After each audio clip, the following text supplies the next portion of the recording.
Sometimes when you're working in Excel, you'll get a table of data and you'll have some duplications in that data. If we're on the Remove Duplicates tab and you look at this table I'm looking at now, I'll zoom in just a little. You see that I've got employees and customer names they worked with. And a lot of the employees have multiple entries in this table. And if I scroll down, this isn't too bad, but there's about 60 rows. I just want to get a list of all the employees that I have in this table. Okay?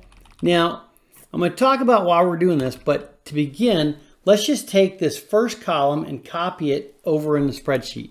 So I'm going to use my keyboard shortcuts. I'm going to use Control, Shift, down arrow to select the data to the end of the table. And I'll do my Control C to copy. Then I'll just move over with my arrow keys. Go up a little bit too. I'm going to go over to column F and paste it there. Okay. Now I've got the list of employees all by themselves. But what I want to do is get rid of all the duplicates in there. So all I have to do is make sure that my mouse is somewhere on this table of data.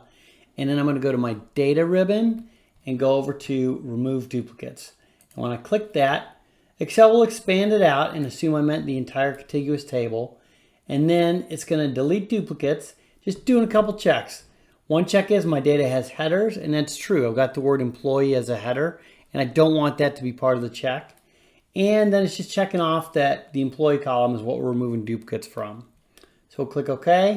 And Excel comes back and says 41 duplicates were found, 8 unique values remain. We'll click OK. But here's the reason that we copied that employee column over before we remove duplicates. Notice how Remove Duplicates does it all in place. You do want to copy it so you don't mess up your original list.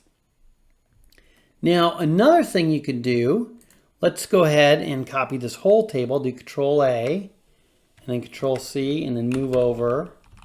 Go to column J.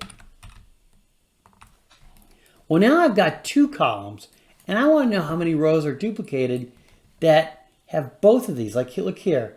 Anne has 4 or 5 entries for company Z. I just want to get all the combinations here. I can go back to my Remove Duplicates tool, click it.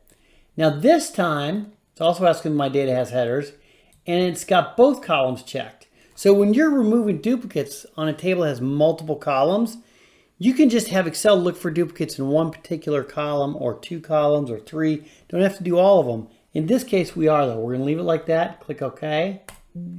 And this time, Excel found 27 duplicates and found 22 unique values. But the unique values here are the combination of the name and the company. And that's really all there is to remove duplicates. Remember to copy the data over so you don't affect the original. Just go to the data ribbon and it's the Remove Duplicates tool. All right, let's get ready for the next lesson.